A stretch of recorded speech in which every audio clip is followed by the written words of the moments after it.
Bonjour et bienvenue dans la chaîne Mathématiques Science. Aujourd'hui, je vais reprendre et expliquer une nouvelle vidéo qui est une vidéo exercice sur comment soustraire un nombre relatif. Alors donc là, je te laisse mettre la vidéo en pause pour effectuer ces 4 opérations, bien évidemment à la main. Alors donc là, oui, comme tu peux constater, en fait, j'ai barré le signe que j'ai mis. Et donc là, ici, ce n'est pas un signe plus qui devra être ici, mais c'est le signe moins. Ok, donc là, du coup, c'est moins 6, moins plus 12, ok, que tu dois lire, ok, et donc tu peux déjà le recopier d'office puisque je viens de te dire, et comme ça au moins bah, ça sera déjà fait, ok. Sur ce, donc correction. Alors donc là je te laisse encore mettre la vidéo en pause si tu n'as pas pris connaissance des opérations. Donc comme je viens de le dire, correction. Alors donc là, et bah d'abord on rappelle tout simplement la propriété qui est la suivante pour s'extraire du moins des nombres relatifs. La propriété qui nous permet justement de soustraire des nombres relatifs est la suivante, c'est tout simplement soustraire un nombre relatif revient et va tout simplement à lui ajouter son opposé. Ok, bon, d'ailleurs, ce n'est pas soustraire un nombre relatif, mais plutôt soustraire un nombre en termes général, ok. Mais bon, moi je dis nombre relatif pour que bah, vous compreniez bien que les nombres en général ils sont relatifs, ok. Mais bon, dans les cahiers et dans les bouquins, vous trouvez plutôt un nombre, ok. Bon, voilà. Enfin bref, donc là, et bah, ça veut dire quoi? En gros, cette propriété, si je l'applique à tous ces calculs. C'est-à-dire donc, et bah, si j'apprends bien ma propriété et que j'applique correctement, c'est-à-dire donc, et bah, que je dois toujours obtenir moins 6, mais que par contre, je mets un plus, ok, à la place du moins. Mais si je mets un plus ici, et bah là, à la place du plus, je mettrai moins. Et donc là, comme tu peux constater, le premier nombre, je n'y ai pas touché. Ok. Par contre, j'ai touché seulement au deuxième nombre. Puisque bah, j'ai changé son signe qui était également avant. Et donc, bah, tout simplement, l'opération qui était avant également. Donc voilà, Bah, alors là, maintenant, il ne reste plus qu'à effectuer une addition. Et ça, on sait faire. Hein. Additionner deux nombres relatifs qui ont le même signe. Et bah là, c'est très simple. On additionne tout simplement les parties numériques. Et on reprend tout simplement le même signe pour le résultat. Donc ça nous donne 6 et 12 à additionner, ce qui donne donc 18. Et après le petit signe que l'on met devant, c'est moins. Ok. Et donc là, il ne reste plus qu'à recopier ce résultat en haut. Ok. Puisque les deux opérations sont équivalentes. Ok. Donc là, du coup, ça fait moins 18. Ok. Voilà. Maintenant, donc, voyons la même technique. Donc, pour l'opération B. Donc là, l'opération B, c'est la même technique que nous allons appliquer puisque nous sommes dans le cas d'une soustraction. Et donc là, pareil, on va recopier le premier nombre en ne changeant ni son signe, ni sa partie numérique. Donc du coup, ça fait moins 12. Et après, à partir de ce moment-là, vous avez un signe moins, qui veut dire donc soustraction.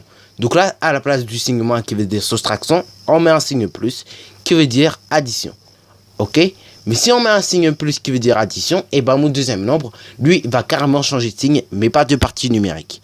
Ce qui veut dire donc, et ben ça me donne au lieu de moins 8, plus 8. Voilà.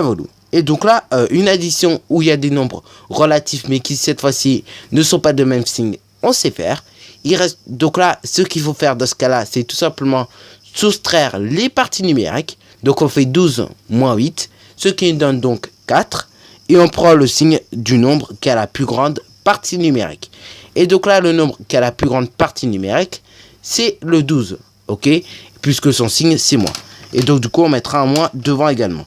Ok? Du coup, ça fait moins 4. Donc là, on peut recopier également le résultat en haut. Et donc là, on met moins 4. Voilà. Bon, maintenant, donc, voyons l'opération C, qui est la suivante. C'est tout simplement plus 84. Moins 15, ok. Donc là, encore une fois, ce que l'on fait, et bah, on recopie d'abord le premier terme en lui changeant pas de signe ni de partie numérique, ce qui donne donc 84, du moins plus 84. Et après, donc, et bah, là, et c'est à partir de ce moment-là, vous avez le signe moins qui veut dire soustraction. Donc là, on le change en signe plus qui veut dire addition, ok. Et après le deuxième nombre, et bah, il a un signe moins. Et bah là, ce coup-ci, vous changez en un signe plus, ok. Et ce qui donne donc 15. Plus 15 du moins. Et après, donc là, là, on a des nombres positifs et une addition où il y a seulement des nombres positifs à additionner, ok. On sait faire depuis la maternelle, j'ai envie de dire. Puisqu'il suffit donc d'additionner les parties numériques, 84 et 15, ce qui nous donne donc un résultat de 100, non, je veux dire de 99, ok. Et après, eh ben, il reste plus qu'à mettre le signe plus, ok, devant, puisque bah, c'est des nombres positifs. Et donc, vu que les nombres positifs ont le même signe, et ben, du coup, on met toujours le même signe devant. Enfin bref. Et donc là, on va recopier le même résultat, tout simplement au-dessus. Donc là, on met plus 99, ok. Bon là, oui, il arrive par moment que, à force de trop manipuler, du moins les opérations avec les nombres relatifs, vous fassiez des petites erreurs. Bon, si ce n'est qu'une petite erreur de calcul, comme ça va. Enfin, c'est limite parce que mine de rien, on est quand même dans la compétence calculée. Mais après, mine de rien, si vous faites une erreur sur le signe, là, ça devient grave. Mais si vous faites une petite erreur de calcul, à la limite, ça peut passer. Du moins que vous ayez mis le bon signe, c'est principal, ok.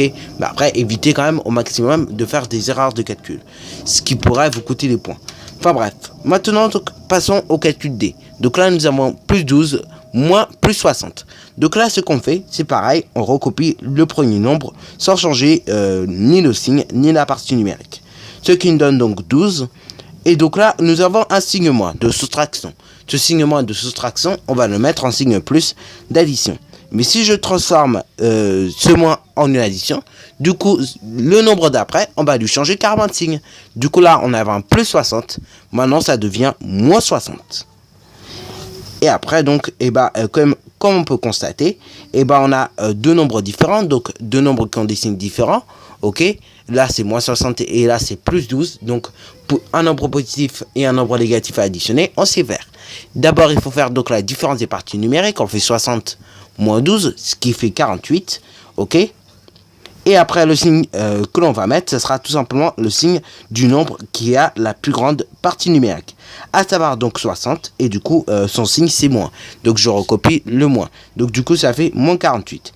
Et donc là, pareil, on peut le recopier au-dessus. Donc là, on met moins 48. Voilà, voilà. Et on n'oublie pas le petit signe égal également, qui lui va très bien. Bon, voilà, voilà. Donc sur ce sujet à la fin de cette vidéo. Alors si tu as bien aimé, n'hésite surtout pas à liker, à commenter, et bonne réussite à toi en mathématiques et en sciences.